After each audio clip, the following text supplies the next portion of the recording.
Greetings citizens. Early in Star Citizen's development, we laid out Chris Roberts' vision for a new, more interesting system of character death. You can read all about it in Death of a Spaceman, but the gist is that our game aims to treat dying very seriously. To make Star Citizen's world immersive and engaging, we crafted a high-level design for a system that attempts to treat player death as more than just a respawn and then continue playing moment. It's possible to survive the destruction of your ship, to survive your battle wounds. But it's also possible to lose your character permanently. Until recently, Star Citizen's death mechanic was a broad concept. Something we intended to put into play when the persistent universe launches, not something we needed to engineer for the hangar module or arena commander.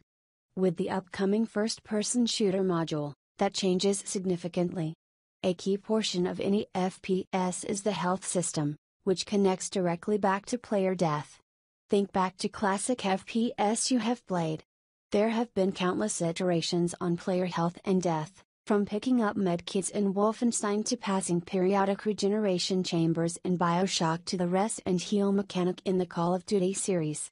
The challenge for the team at Telephonic became, how do we express Chris' goals regarding player death through the FPS health system? The balancing act between realism and fun is important, but what is more important is staying true to the vision. We want every firefight to matter, and we want the player to feel both a sense of triumph and victory and the consequences of defeat. In the end, the team decided to run counter to the standard FPS mechanics of regenerating health and instantly respawning on death to make every fight a calculated decision that can have ramifications that impact your character and place in the verse. What follows are the FPS health mechanics as we have implemented them. Like much of Star Citizen, we're excited to break from the norm and try something we believe to be extraordinary. Character health. For health, we have devised a limb-based system with varying degrees of severity, permanence and reaction that we feel makes FPS combat more tactical and interesting. Keeping in the spirit of total immersion, limb damage is a serious issue in FPS combat. All parts of the body have their own health. What this means is that there is no overall health. Instead, 10 different parts of the body, called limbs, detailed below, track their own data and impact the total for each citizen. The amount of damage an individual limb suffers can be modified by other factors, such as armor and even environment. For instance, having armor on a particular limb will reduce the damage effect. There are 4 levels of health to each limb, each of which impacts how your character controls, what they are capable of, their response time and so on. These are: normal, you are fit and ready to fight. Hurt limbs can cause problems with aiming, walking, or other functions that would require that limb. Limbs can get hurt from being too close to an electric spark, flame, outer explosion, or being hit with objects in the environment. Light armored players can quickly be hurt. Damaged limbs are useless and the player cannot use them unless they get them patched up in the field or taken to a mobile trauma system. C. Healing. This is the state right after the hurt phase, where the pain is so severe to the player, that no matter what limb is damaged, they will have a hard time being mobile. If one of their legs are damaged, they fall to the ground and crawl. Ruined, limbs in this phase are essentially gone. The player will most likely bleed out at this state. This is usually something as bad as your arm being blown off. If the ruined limb is an arm, then you will not be able to aim any weapons that require it. For example, two-handed weapons require both arms to be outside the ruined state. Screen effects are also present to simulate the pain the player is enduring in this state.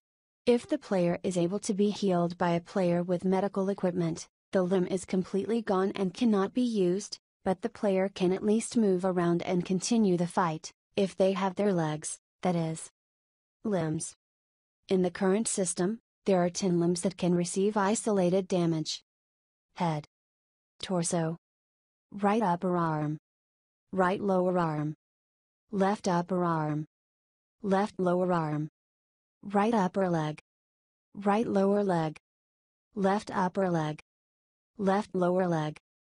Limb damage is measured as a percentage, with normal being a limb at 90% or greater, Hurt is between 90% and 50%, damaged is 50% to 1%, and ruined is 0%. Limbs will transition between the three states of damage based on the amount of health the limb has remaining. Modifiers, such as armor or atmosphere, also impact the base health numbers. Identifying limb damage. There are many ways limb damage can be identified. These are just a few. Visual damage to limbs will normally be observable by players. Taking a hit will call out a damage state in much the same way as our ships. Helmet HUD, Moby Glass. When a limb changes state, an icon of the limb flashes on the screen to its current state. This is only available if you have a biometric suit attachment for your Moby Glass or your armor suit has biometric monitoring. Gadget. Some gadgets will allow players to track their limb damage state, including medical devices or other HUD devices. If you are not wearing the appropriate gear, you may not have a fancy status indicator keeping your character up to date with the state of your health. It will be critical for you to pay attention to other signs such as shortness of breath, limping, loss of limbs, tunnel vision, and other signs. If your character is bleeding out, you will fall limp, in such agony that you are unable to move. If you are wearing the appropriate gear, you might be able to track your character's status better. These charts represent an example of how you may see your character's overall health status. Each state is more violent and color-coded for easy recognition. While you can track limb damage visually, you won't have the specific medical information available from a dedicated scanner. But when you take a hit to your body in Star Citizen, you're going to be able to see it. And so will everyone else. Healing. For our equivalent of respawn, when permadeath is avoided, we wanted a system that makes players want to avoid dying, no simple reappearing a few meters from your body. The concept is simple. In the world of Star Citizen, it's pretty hard to instantly kill a player.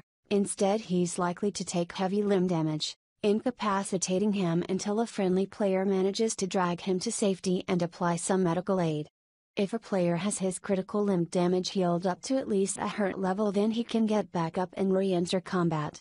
Of course, if no one comes to the aid of a downed comrade and the opposing side gets there first, they have the choice to make sure their enemy is out of action.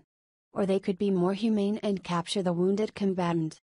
It's important to mention again, that with this system we avoid the current trend of hiding behind cover for blood to clear off your screen and jumping back in the fight ready for more. Aside from the realism aspect, we are really excited at the prospect that this could promote much more teamwork between your allies, since you would be much more reliant on their help if you suffer a damaged wound, as well as promoting a more calculated approach to tactics, being careful not to spread your forces too thin. There are also only so much healing one body can take. Each time a temporary battlefield med device is used, the ability to repair that limb becomes less and less. After a point, there is nothing more than can be done other than taking the fallen comrade to a proper hospital to be fully healed, or risk him dying from his wounds. This diagram focuses on the lower right arm and its various states. Player dragging. If you or your teammate are unable to move, limbs are ruined or close to, a teammate can help by dragging that person out of the battle or to a medical pod. This is a context-sensitive action that will drag players based on grabbing them at the shoulders. While being dragged, a player will lose his input abilities. The one exception would be if your legs are ruined but you are not bleeding out. In this case you would still have control over aiming while being dragged. A player being dragged can exit being dragged with a counter-context-sensitive action in case they don't want to be moved. After the player being dragged aborts the drag, there is a short cooldown before they can be dragged again. Movement. There are 4 ways players can be dragged. Laying on their back, being dragged by their shoulders. Laying on their back, being dragged by their feet. Laying on their stomach, being dragged by their shoulders. Laying on their stomach, being dragged by their feet. The player doing the dragging uses both hands to pull the wounded player. Medical devices. There will 2 types of ways for players to be healed through field tech and intensive systems that can only be provided by medbays or med stations. In short, if you are in a combat area, You cannot be healed to your full capacity. When seriously injured, you must take your character through the process of proper recovery. Field tech are gadgets that can be carried by players or NPCs that are capable of providing temporary healing for a variety of wounds. They will nullify pain, stop bleeding, restore vital systems and calm body systems to states where the person can function again. Gadgets cannot rebuild tissue, but can provide enough white blood cell replacements to heal up small wounds at an extremely fast pace. One such example is the Dynapack from CureLife, which is a complete multifunction individual first aid system designed and constructed for the rigors of field use. With CureLife's proprietary serum, a single Dynapack will promote healing in non-serious wounds to get you back on your feet. Intensive systems are medical services that can only be found in medbays and hospitals. Capable of handling much more serious wounds, they are full-size medical immersion chambers, outfitted with technology to rebuild tissue, replace blood and perform other operations through advanced 3D printing technology.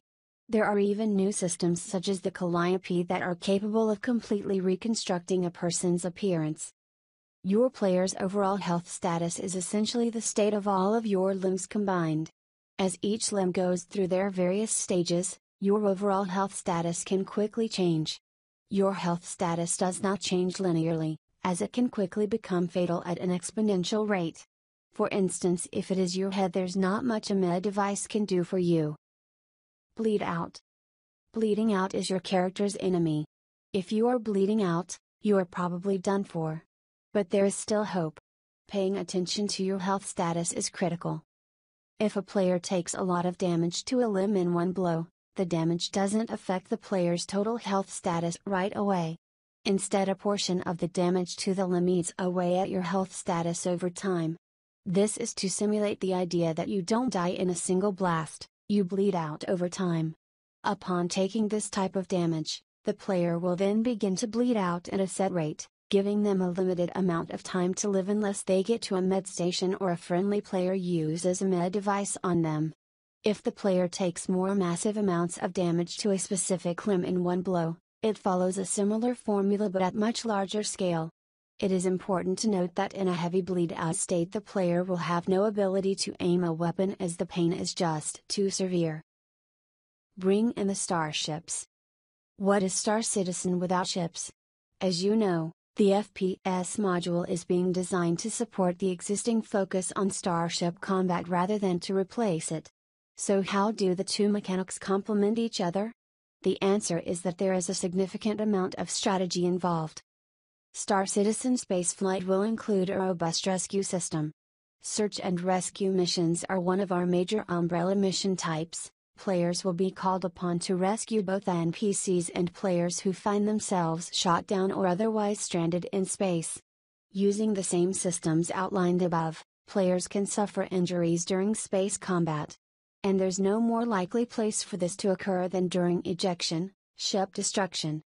Imagine following a distress beacon to a downed pilot floating in space.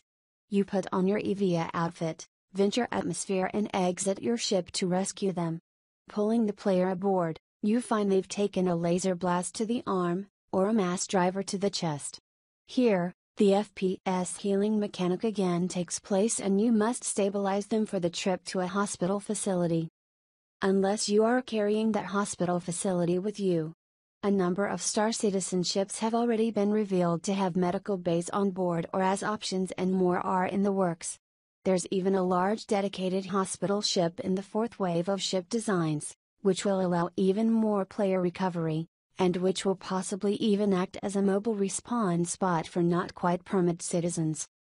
Carrying a medical bay is a strategic expense. You lose cargo space and energy to support the facilities. But if you're interested in recovering other pilots and getting them back into action quickly, it's the way to go. We expect a great deal of emergent gameplay here. Pirate groups conducting raids may have a healer Cutlass Red, or similarly outfitted ship, accompanying them to make sure that individual team members can get back to the fight quickly and effectively. Going forward. While it seems complicated, at the very least different, we feel strongly that the system we have created best fits Star Citizen and Chris' vision for the universe. As we said at the beginning, we want every combat scenario to matter. It is important to note, however, that a skilled player will be able to thrive in our combat system and use the way health works to their advantage. The FPS combat in Star Citizen is another important step in the evolution of the game. We think our health system is fresh, and while it may force the user to play a little differently than they are used to, the experience and pure fun it allows is something special. It may take a while to wrap your head around how the health system works, but we guarantee you have never seen anything like it. We wanted to create a smart and special system for a smart and special game. In transmission.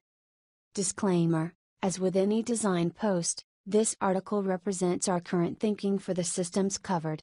All content is subject to change as a result of testing. The numbers provided here represent data that is current as of publication, but which will likely be altered in a number of ways before launch to create the best possible Star Citizen experience. Note also that while this system is being developed now, aspects of it relating to permadeath or long-term character impact will not be available in the near-term FPS module. You have reached the end of this entry from the Galactic Guide. Have a nice day, Star Citizen.